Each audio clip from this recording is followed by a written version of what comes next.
राज्याभिषेकाला 300 वर्ष पूर्ण झाली, मग ही मूर्ती या ठिकाणी बसवली। मूर्तीचे शिल्पकार आहेत गणेश पाटकर सहस्त्र बुद्धे। गडावरती इंदिरा गांधी आल्या होत्या 1974 मध्ये, तेव्हा त्यांनी मूर्ती बसवली। हा समोरचा पठार आहे ग्राउंड, याला होळीचा माळ म्हणतात। आपण पण सुंजामध्ये होळी खेळतो, आजही लोक खेडेगावांमध्ये होळी खेळतात मार्च महिन्यामध्ये, तसे त्या काळामध्ये या ठिकाणी होळी खेळायची। समोरून पायी येण्याचा मार्ग आहे। आता इकडे जी दोन्ही बाजूला इमारत आहे ना, तिला बाजारपेठ बोलतात। लांबी 800 फूट आहे, रुंदी 40 फूट आहे, 44 दुकान आहेत। घोड्यावरती बसून खरेदी केलं जायचं म्हणून घोड्याची आहे।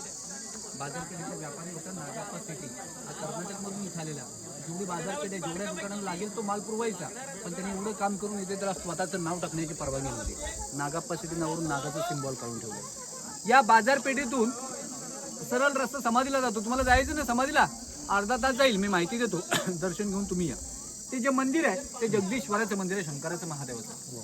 तुम्ही मंदिराची रचना पहा, थोडी कल्पना करा कसं जाणवतं, मस्जिद सारखं ना। राजाने पूर्वी आयडिया केली होती, गडावरती मुघल आले, तोडफोड करू नये, त्यांना वाटलं पाहिजे आपलं मंदिर आहे, लांबून नमस्कार करून ते परत पाठीमागे गेले पाहिजे, म्हणून मंदिराची रचना तशी आहे। मंदिराच्या पुढे गेट आहे, गेटचं नाव आहे नगारखाना। पायरीवरती एक नाव आहे मोडी लिपीमध्ये, सेवेचे ठाई तत्पर हिरोजी इंदुलकर। हिरोजी इंदुलकरांनी गडाचं 14 वर्ष बांधकाम केलं। नंतर महाराजांनी हिरोजींना विचारलं की तुम्हाला बक्षीस काय पाहिजे। हिरोजी म्हटले, राजा आम्हाला काही बक्षीस नको, ज्या ज्यावेळी तुम्ही जगदीश्वराच्या दर्शनाला याल त्यावेळी तुमचं पहिलं पाऊल ज्या पायरीवरती पडेल तिथे फक्त मला नाव टाकण्याची परवानगी द्या। पाठीमागे जो पांढरा कळस आहे ती महाराजांची समाधी आहे। राजांच्या समाधीच्या पाठीमागे एका वाघ्या कुत्र्याची समाधी आहे। आता त्या कुत्र्यावरून वाद चालू आहे, म्हणजे काही लोक बोलतात महाराजांचा कुत्रा होता, काही जण म्हणतात नव्हता। म्हणजे होता की नव्हता हे सिद्ध नाहीये। कुत्र्याचा असाही इतिहास म्हणतात की त्यांनी राजांच्या जलती शेतीमध्ये उडी मारली, अजून काय ते सिद्ध नाहीये।